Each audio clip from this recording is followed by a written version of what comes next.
अस्सलाम वालेकुम। Learn to fly में खुश आमदीद। मैं अरीज मलिक। आज का जो हमारा टॉपिक है बहुत ही ज़्यादा इंटरेस्टिंग होने वाला है। आई होप कि आप सबको बहुत ज़्यादा पसंद आएगा और आप लोगों को इसकी बहुत ज़्यादा समझ भी आएगी। तो वीडियो के साथ बनते रहिए, जुड़े रहिए मेरे साथ, लाइक करें, सब्सक्राइब करें और बेल आइकन को दबाना मत भूलिएगा। तो बगैर टाइम ज़ाया किए हम अपने टॉपिक पे आते हैं। What is politics.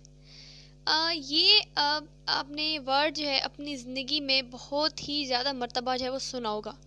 अमूमी तौर पर हमारा पॉलिटिक्स के जो मुराद हम लेते हैं वो क्या होते हैं कि सियासत, हुकूमत, इस तरह का ही लेना देना, तो या फिर हम कहते हैं कोई सियासी जमात हो गई, लेकिन ऐसा बिल्कुल भी नहीं है।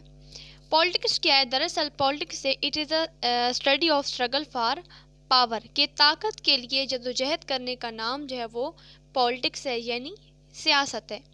पावर क्या होती है? Power mean to influence other. Power क्या कि दूसरों पर अपनी मर्जी मुसल्लत करने का नाम जो है वो ताकत कहलाता है। अगर आप जो है वो अपनी मर्जी का काम करवाना चाहते हैं किसी दूसरे के ऊपर, तो ताकत के ज़रिए किसी भी मुख्तलिफ ज़राए को इस्तेमाल करते हुए दूसरों पर जो है अपनी राय को मुसल्लत करते हैं, तो इसको जो है हम ताकत कहते हैं। ताकत के जो हमारे पास 3 मोड होते हैं: force, authority and influence. Force क्या है? फोर्स दरअसल हमारे पास एक इलीगल पावर होती है। इसकी मिसाल ऐसे ही है कि जैसे आप एक टीचर हैं और आप जो है अपनी क्लास में पढ़ा रहे हैं, लेकिन कोई दहशतगर्द जो है वो अपनी बंदूक लेकर आपकी क्लास में आ जाता है और वो ये कहता है कि उस्ताद मोहतरम आप ज़रा बाहर निकल जाएं, आज क्लास मैं लूँगा। तो ये जो उसके पास पावर होगी ये इलीगल पावर होगी। यकीनन आप दहशत और खौफ की वजह से क्या करेंगे? क्लास छोड़ देंगे। तो इसे हम फोर्स कहेंगे। अथॉरिटी। अथॉरिटी जो होती है ये हमारे पास लीगल पावर होती है। इसकी मिसाल ऐसे ही है, जैसे मैं वही मिसाल दोबारा रिपीट करूँगी ताकि आपको अच्छे तरीके से समझ आ सके। आपका कॉलेज प्रिंसिपल आपको कहता है कि उस्ताद मोहतरम आज आप ज़रा बाहर जाएँ, आज क्लास के स्टूडेंट को मैं पढ़ाऊँगा। तो यकीनन उसके पास लीगल पावर है। आप क्या करेंगे? खामोशी से निकल जाएंगे। इन्फ्लुएंस क्या होता है? इन्फ्लुएंस ये खुशगवार होता है। इसकी मिसाल ऐसे ही है जैसे कि आपके दोस्त हैं वो क्लास में अगर आ जाते हैं और ये कहते हैं कि आज हम पढ़ाएंगे, आप क्लास लेंगे, तो आप जो है वो अपनी दोस्ती की खातिर जो है वो बाहर निकल जाते हैं। इन्फ्लुएंस में आप जो है किसी ऊपर किसी भी तरह से इमोशनली या डिफरेंट मोड्स को इस्तेमाल करते हुए जो है आप अपनी बात को मनवा लेते हैं। तो ये हमारे पास ही पावर। अब हम आते हैं अपने मेन टॉपिक की तरफ। तो पॉलिटिकल फिनोमेना क्या होता है? Every phenomena in which struggle for power is involve is called a political phenomena. यानी कि कोई भी ऐसा मज़हर जिसमें ताकत या उसकी जद्दोजहद जो इन्वॉल्व हो रही हो वो हमारे पास क्या कहलाता है? पॉलिटिकल फिनोमेना कहलाता है। और फिर वो हमारे पास क्या होगी? पॉलिटिक्स में ही आ जाएगी।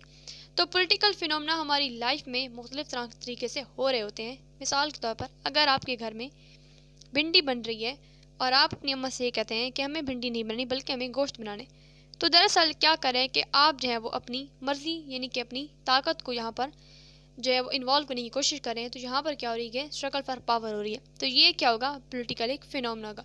यानी कि सियासत का ताल्लुक सिर्फ जो है वो सियासी मामला से, हुकूमत से, या फिर हम कह सकते हैं कि कॉन्स्टिट्यूशन वगैरह से ही नहीं होता, बल्कि ये हमारी रोज़मर्रा की ज़िंदगी से भी बिलोंग करता है।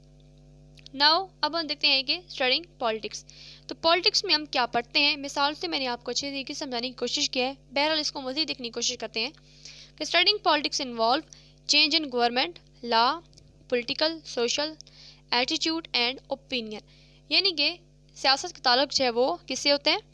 गवर्नमेंट से, कानून, इसके अलावा आइन हो गया, हमारे सोशल एटीट्यूड जो हमारी ओपिनियन होती है आवाम से, और इसके अलावा दीगर तरह के जो हमारे पास जो मज़ाहिर होते हैं जो हमारी सोशल लाइफ को और हमारी इवन कि हमारी इंडिविजुअल लाइफ को जो काफ़ी इफ़ेक्ट कर रहे होते हैं, उनमें ये तमाम चीज़ें जो आ जाती हैं। नाउ हमारा नेक्स्ट क्वेश्चन है कि what is politics about us. हमारा जो क्वेश्चन था वो ये था कि what is politics about us, के पॉलिटिक्स का ताल्लुक क्या सिर्फ पॉलिटिक्स से ही है, यानी कि जो हम अमूमन तौर लेते हैं कि क्या इसका ताल्लुक सिर्फ सियासत से या फिर हम कह सकते हैं कि हुकूमत से ही है। ऐसा बिल्कुल भी नहीं है। मैंने आपको पहले ही बता दिया कि ये हमारी रोज़मर्रा की ज़िंदगी से बहुत बिलोंग करती है। अब मिसाल के तौर पर हम देखते हैं यहाँ पर लव को, कि that two people love each other and they marry but at which age. ठीक है, किस एज में वो एक दूसरे से शादी करते हैं, तो यहाँ पर ये यकीनन जो है वो रियासत यानी कि दाखिल अंदाजी देगी, तो यहाँ पर पॉलिटिक्स इन्वॉल्व करेगी। इसी तरह से इमोशन, हम ये जानते हैं कि हर फर्द जो है अपने मामले में, अपनी ओपिनियन में बिल्कुल आज़ाद होता है, वो जो चाहे काम कर सकता है, रियासत की तरफ से उसे कुछ हकूक़ मिल रहे हैं, बदले वो कुछ फ़राइज़ भी निभाता है।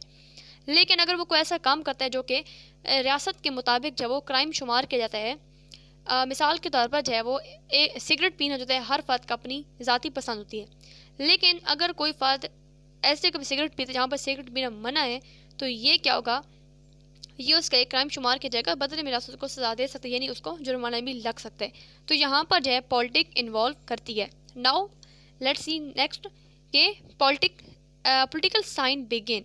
पॉलिटिकल साइंस, अगर हम देखते हैं पॉलिटिकल साइंस की बात करते हैं कि इसको हम आगाज़ कैसे करते हैं, तो बाय आस्किंग अ क्वेश्चन। कोई भी अगर पॉलिटिकल फिनोमेना हो गया है, हम इसको डिस्कस करें या उसको हम देखने की कोशिश करें, तो सबसे पहले हम क्या करेंगे कि एक क्वेश्चन को देखते हैं कि मुख्तलिफ तरह के क्वेश्चन होते हैं कि जैसे वाई डू पीपल वोट, लोग वोट क्यों देते हैं, या फिर लोग किस उम्र में वोट देते हैं, क्या जो नौजवान होते हैं वो ज़्यादा वोट देते हैं, या जो पढ़े या अनपढ़े लिखे जो अनपढ़े होते हैं उनके वोट देने में कितना होता है, यानी कि क्या पढ़े लिखे अफराद ज़्यादा वोट देते हैं या अनपढ़ ज़्यादा अफराद वोट देते हैं, या फिर वो वोट क्यों नहीं देते हैं, उनकी क्या वजूहत होती हैं। वाई आर सम पीपल, ये कहते हैं conservative while other are not, कुछ लोग जो हैं वो कदम पसंद जबकि दूसरे नहीं होते। Why are some interest group successful while other are not. तो ये वो मुख्तलिफ तरह के जो पोलिटिकल हम कह सकते हैं कि जो क्वेश्चन होते हैं पोलिटिकल साइंस में, जिनको जो है हम इनमें हल करने की कोशिश करते हैं। नाउ हम ये देखते हैं कि एनालिसिस ऑफ पॉलिटिक्स।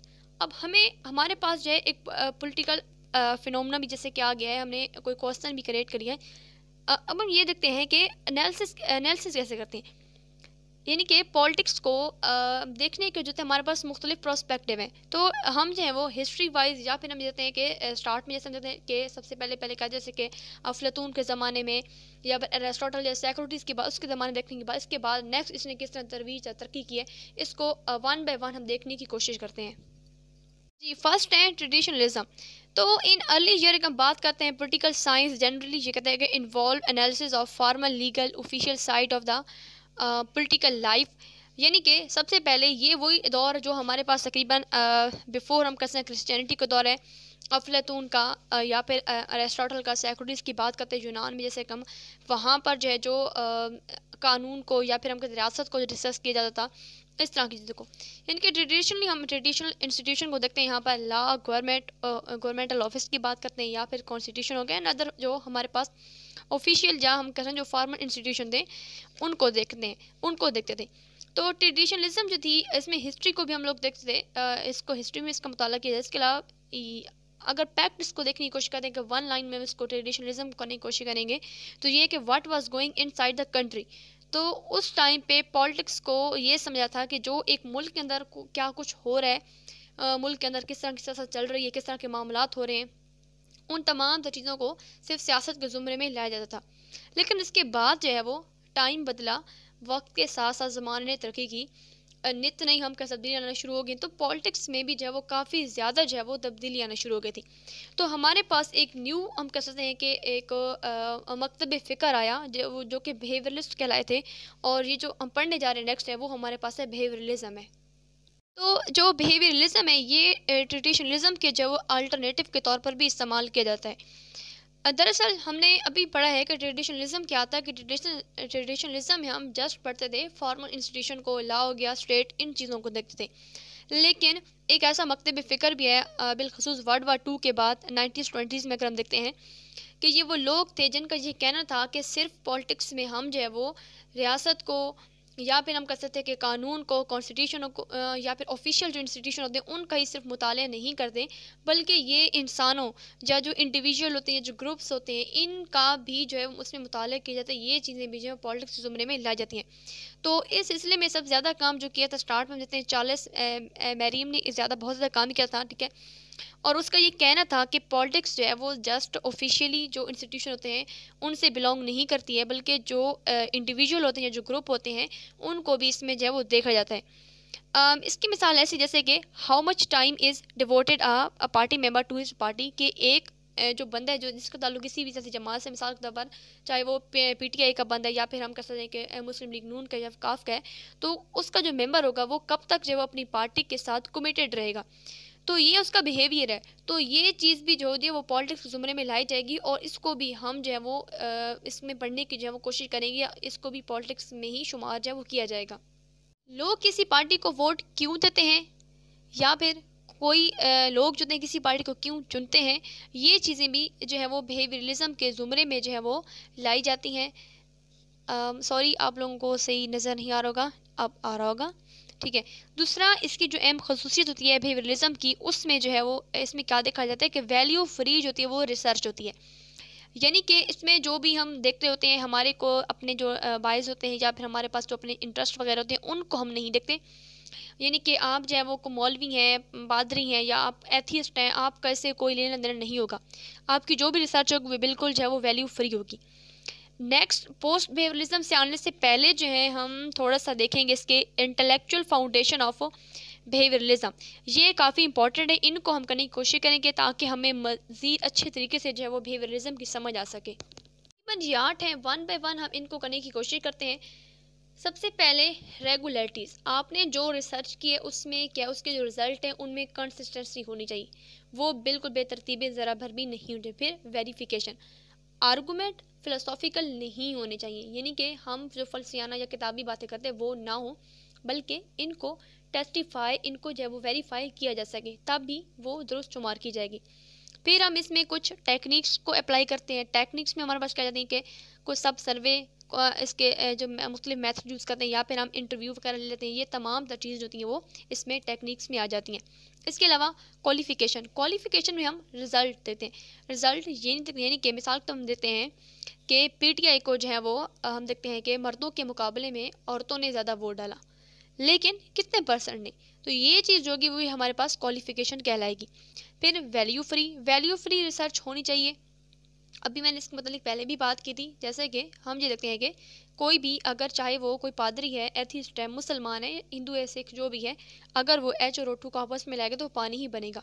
तो ये जो हमारे पास रिसर्च होगी क्या होगी कि वैल्यू फ्री होगी। तो इसी तरह से जो पोलिटिकल फिनोमेना कोई भी होता है, जो कोई भी पोलिटिकल साइंटिस्ट को रिसर्च करता है, तो उसकी जो हमारे पास जो सर्वे होता है या जो रिसर्च होती है वो क्या होनी चाहिए, वैल्यू फ्री होनी चाहिए। फिर हमारे पास आ जाता है सिस्टमाइजेशन, थ्योरी जो है वो बाकायदा तौर पर कलेक्ट की जाती है, और थ्योरी क्या होती है कि ये हमें मज़ीद कैसे जो पॉलिटिकल फिनोमेना होते हैं उनकी बेस बनाई जाती है। जैसे कि वाई रेवोल्यूशन टेक प्लेस, हम इसमें कोई भी ले सकते हैं, जैसे कि फ्रांस में इनकलाब क्यों आया, उसकी क्या वजूहात थी, किस वजह से वो आया था। अब हमारे पास जो उसकी काजेज आ जाए, उसकी जो हमारे पास जो बेसिक हम कैसे उसकी जो वजूहात थी वो आ जाएंगी। अब उनको सामने रखते हुए हम कह सकते हैं कि दुनिया में जो मुख्तलिफ इनकलाबात आते हैं ये क्यों आते हैं, उनकी या फिर वजूहात क्या होती है। तो सिस्टमाइजेशन होती है, ये भी इसकी हम कह सकते हैं एक फाउंडेशन है बिहेवियरलिज्म की। फिर प्योर साइंस, इसमें जो हम क्या कहते हैं कि नॉट हम कह सकते हैं कोई अप्लाइड हम कह सकते हैं कि साइंस का इस्तेमाल जो है वो नहीं किया जाता है। जैसे कि इसकी मिसाल बिल्कुल सिंपल से कि दुनिया में पेट्रोल का मुतबादला क्या होगा। यकीनन पेट्रोल हमारे पास क्या है कि एक नॉन रिवर्सिबल रिसोर्स है, और हमें शमसी तवानाई का इस्तेमाल या मुख्तलिफ दीगर जो एनर्जी के रिसोर्स हैं हम उनका इस्तेमाल करेंगे। लेकिन ये जो हमारे पास होगा ये एक अप्लाइड साइंस से मुताल्लिक़ रखता है। डायनासोर नापैद क्यों हुए थे, क्या वजहात थी उनकी, तो ये जो हमारे पास साइंस होगी ये प्योर साइंस होगी। तो जो भी हमारे पास जो हम जो रिसर्च कर रहे हैं तो वो हमारे पास के प्योर साइंस की बुनियाद पर ही होनी चाहिए। फिर लास्ट वाला हमारे पास आ जाता है इंटेग्रेशन। इसमें जो है वो ये कहते हैं कि जब हम कोई रिसर्च करें या कोई पॉलिटिकल फिनोमेना हम पढ़ें, बिहेवियरलिज्म में ये कहते हैं बिहेवियरलिस्ट के मुताबिक कि इसको जो अकेले नहीं पढ़ना चाहिए, बल्कि उसको सोशियोलॉजी फ़िलासफ़ी के साथ या फिर जो डिफरेंट हमारे पास इंस्टीट्यूशन है ऑफ स्टडी हैं उनके साथ भी इसका जो मुताला जब किया जाना चाहिए। तो ये जो आर्ट थे ये हमारे पास का थे इंटेलेक्चुअल फाउंडेशन ऑफ बिहेवियरलिज्म थे, जो काफ़ी ज़्यादा इंपॉर्टेंट है। आई होप आपको समझ में आ गई होगी। अब हम पीछे जाते हैं, उसको करने की कोशिश करते हैं जो पोस्ट बिहेवियरलिज्म है वो क्या है, और उसका जो है वो देखने की कोशिश करते हैं। जी, तो पोस्ट बिहेवियरलिज्म ये कि तकरीबन 1969 में डेविड ईस्टन जो है वो उन्होंने इस चीज़ को अनाउंस कराया था, हम कह सकते हैं कि मुतारिफ कराया था पोस्ट बिहेवियरलिज्म को। थोड़ा सा मैं रिवाइज नहीं आपको कराने की कोशिश करूँ कि बिहेवियरलिज्म में हमने देखा कि बिहेवियरलिज्म में क्या थी कि जो हमारी रिसर्च थी वो बिल्कुल वैल्यू फ्री थी। लेकिन जो डेविड ईस्टन था उनके मुताबिक ये कहता है कि हमें जो है वो पोलिटिकल साइंस में जो है हम वैल्यू जो एथिक्स होती हैं, ठीक है, जो मुख्तलिफ हमारी जो नॉर्म्स होती हैं उनका मुताला किया जाना लाजिम है, क्योंकि उनके मुताबिक जैसे कि पॉलिटिक्स का ताल्लुक सिर्फ रियासत से नहीं है, या फिर हम कह सकते हैं कि जो आइन या कानून ही नहीं होते, बल्कि ये जितने भी पॉलिटिकल फिनोमेना होते हैं ये इंसानों की ज़िंदगी पर भी गहरे असरात मरतब करते हैं। ऐसे में मुस्बित तरीके से जो वैल्यूज़ होती हैं उनका मुताला किया जाना नहायत ही ज़रूरी है। तो इसमें जो है हम कह सकते हैं कि वो लाजिम करा देते हैं कि वैल्यू जो है ना इनको ज़्यादा जो है वो अहमियत दी जानी चाहिए। और दूसरा ये है कि ये कोई दूसरी हमारे पास नेचुरल साइंस नहीं, इनको फिज़िक्स केमिस्ट्री की तरह ही नहीं है कि जिसमें हम जो है वो वैल्यूज़ को जो बिल्कुल हटा दें या फिर उनको अवॉइड कर दें, बल्कि जो पॉलिटिकल साइंस है ये सोशल साइंस है, इसका ताल्लुक इंसानों से ही है। तो लिहाजा इसमें हम वैल्यूज़ को जो है वो लाजमी हम मद्देनज़र रखते हैं, इनको हम डिनाई नहीं कर सकते। नेक्स्ट हमारे पास है कि पॉलिटिकल साइंस में हम किस तरह के इश्यूज लेते हैं या किस तरह के हमारे पास क्वेश्चन आते हैं या फिर किन तरह की चीज़ों को डील किया जाता है। दो बेसिक हमारे पास दो चीज़ें, एक होते हैं नॉर्मेटिव इशू और एक होते हैं एम्पेरिकल इशू। तो normative which belong to ethics, और जो एम्पेरिकल इशू होते हैं वो उसकी मिसाल ऐसे ही है जैसे कि जमहूरियत पाकिस्तान में हम कहते हैं ताकतवर या मजबूत, हम कहते हैं क्यों नहीं है, उसकी क्या वजूहत थी। ये जो हमारे पास एक जो हम कहते हैं जो पॉलिटिकल फिनोमेना है का जो क्वेश्चन है हम कहते हैं, या जो पॉलिटिकल हमारे पास जो क्वेश्चन है इसका ताल्लुक किस चीज़ से है, एम्पेरिकल इशू से। लेकिन जो नॉर्मेटिव इशू होंगे उनका ताल्लुक हमारी एथिक्स से होगा, हमारी वैल्यू से होगा। जैसे कि हम देते हैं कि अगर हमारे मुल्क में कोई कानून बन रहा है तो हम ये देखते हैं कि क्या इस कानून को बनना चाहिए या फिर नहीं बनना चाहिए, क्या ये हमारे मज़हब के मुताबिक ठीक है या नहीं। मिसाल के तौर पर हुकूमत एक कानून बनाती है कि मर्द को जो है वो 4 शादी करने की इजाज़त नहीं दी गई, वो सिर्फ एक शादी कर सकते हैं। तो ऐसे में अगर इस्लाम के लिहाज से देखा जाए बैसियत मुसलमान एक मर्द जो है वो 4 शादी कर सकते हैं, लेकिन हुकूमत एक कानून बना देती है। तो ऐसे में ये जो हमारा कानून होगा ये हमारी एथिक्स के, हमारे रिलीजन के जो है वो ख़िलाफ़ होगा। तो क्या इस कानून को बनना चाहिए या फिर नहीं बनना चाहिए, तो ये हमारे पास क्या होगा, नॉर्मेटिव इशू से ताल्लुक जो है वो रखेगा। तो मैंने इसको हमने करने की कोशिश की आपके साथ रहकर। तो आई होप जो है वो आप लोगों को बहुत ज़्यादा पसंद आया होगा, काफ़ी इंटरेस्टिंग था ये। मज़ीद जो है हम इस पे पॉलिटिकल हम कह सकते हैं इसको करने की मज़ीद कोशिश करेंगे। आई होप आपको बहुत पसंद आया होगा। लाइक करें, सब्सक्राइब करें and learn to fly. Thank you so very much.